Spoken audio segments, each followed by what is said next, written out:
So, diving into our middle grade novels, Forsooth by Jimmy Madajek Morris is about 13-year-old Calvin, a theater kid who dreams of stardom but keeps getting in his own way.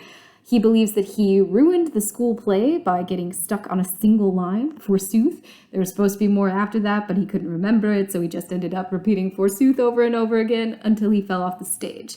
So this was really humiliating for him, and during the following summer, before 8th grade, he sets out to redeem himself.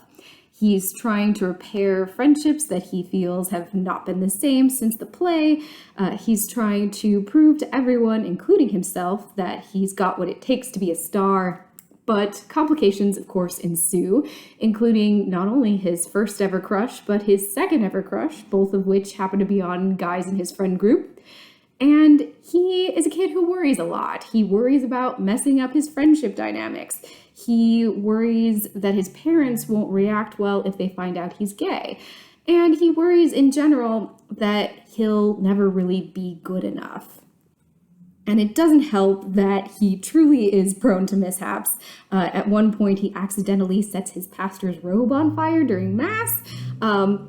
As I said, he's an anxious kid, and that anxiety kind of compounds with just your baseline middle school awkwardness in escalating ways that I find both really relatable and really genuinely funny.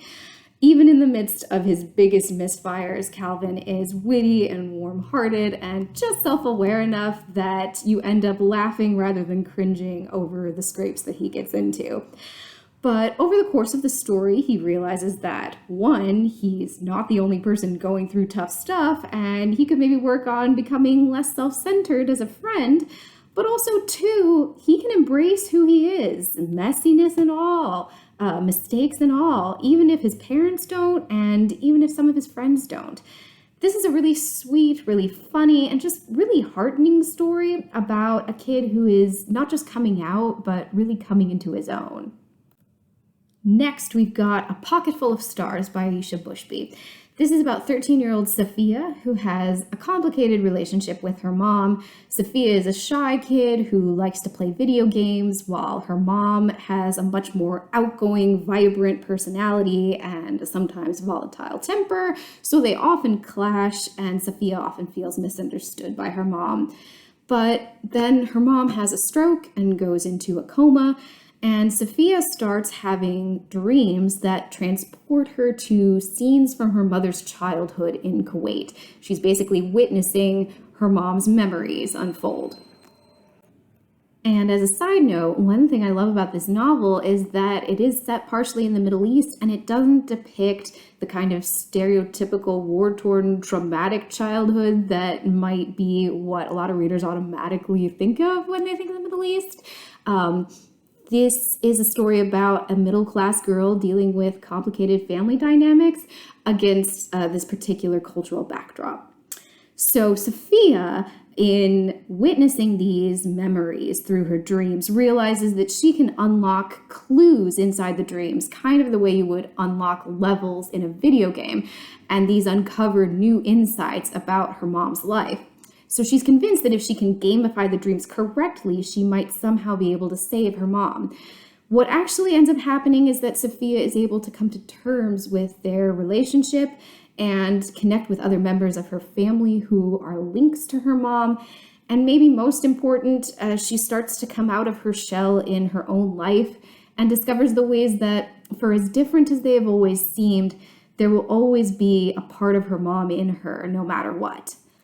Last Summer in Outer Space by Joshua Levy is the third and final installment in the Adventures of the PSS 118, which is our middle school in space sci-fi trilogy.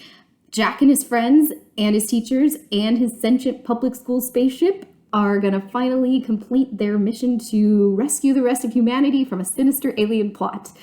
And we're releasing a paperback edition of the previous book in the series, 8th Grade versus the Machines, at the same time.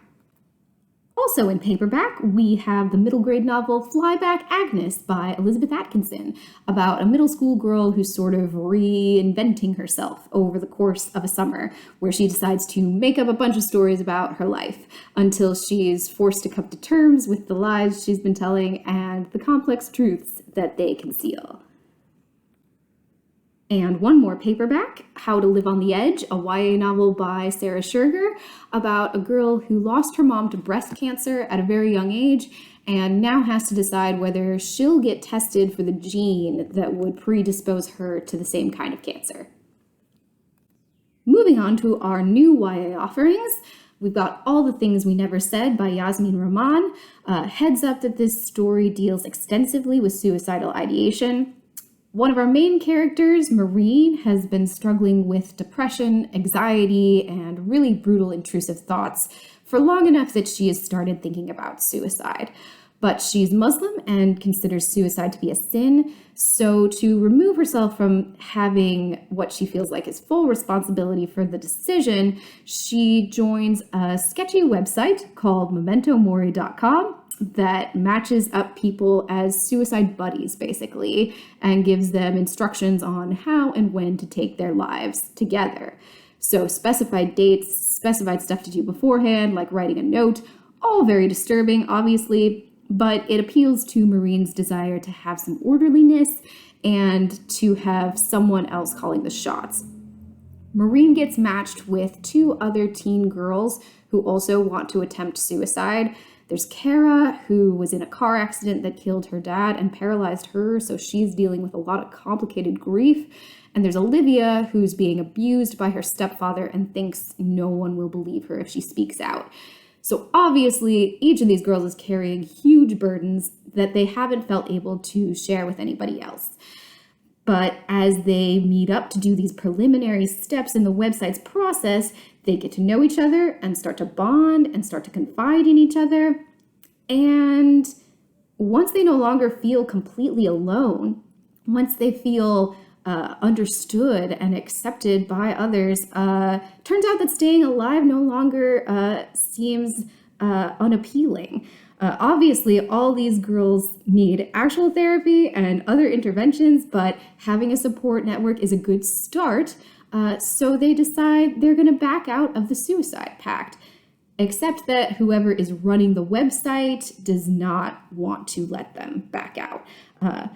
The website continues to harass them, to threaten them, to try to blow up their lives in various ways so that they will feel pressured to go through with the suicide. And the girls have to step up for each other even more to prevent the website from pushing any of them over the edge. In the end, nobody dies. Everybody gets further support and protection, and the characters reach a much healthier, more hopeful place together. This is honestly a really harrowing read, but also it's really worthwhile and rewarding, and ultimately, I think, very touching. Gallows Hill by Lois Ruby manages to be a bit less intense than that, even though it is dealing with a very dark period in history. So when I say Massachusetts, 1692, Salem witch trials, you might go, oh yeah, that's been done. But it hasn't been done quite like this before. This story is told from two alternating points of view. We have Patience, a Puritan girl who's grown up in Salem, Massachusetts, and we have Thomas, a Quaker boy who has just arrived from England. I hadn't even known that there were Quakers living in Salem at this time, but it turns out there were. They were a marginalized religious minority. They were distrusted by their Puritan neighbors, but they were there. And what all European Christians basically agreed on at this time is that witchcraft was real, the devil was real, and human witches were serving the devil by wreaking havoc on good Christian people. This was a given, it was not controversial. So when some Salem girls start claiming that they're being tormented by witches, people's initial reaction is not like, are you sure that seems weird? It's, oh, who are the witches? We have to find them and we have to punish them. So this starts out with only a handful of accusations, then a few more, then a lot more, then people in neighboring towns. It escalates very quickly. And Patience and Thomas are seeing the situation unfold from very different angles. Patience as someone deeply ingrained and integrated in the Puritan community, whose own sister is afflicted and accusing certain neighbors of bewitching her. And then Thomas as an outsider, someone who arouses suspicion himself just by virtue of not being Puritan, and whose guardian is accused of witchcraft. One thing Patience and Thomas have in common, though, is that they want to protect their loved ones, even if that means questioning their own beliefs and stepping outside their assigned roles in the community, and they team up with each other to do that. This story does a great job of taking us inside the heads of the main characters, showing us their worldview. They are not ahead of their time, yet they're still able to seek the truth and stand up to injustice. And in doing so, they discover that their differences aren't as scary as they thought and maybe don't separate them as much as they believed. And that is our fall 2023 novel list.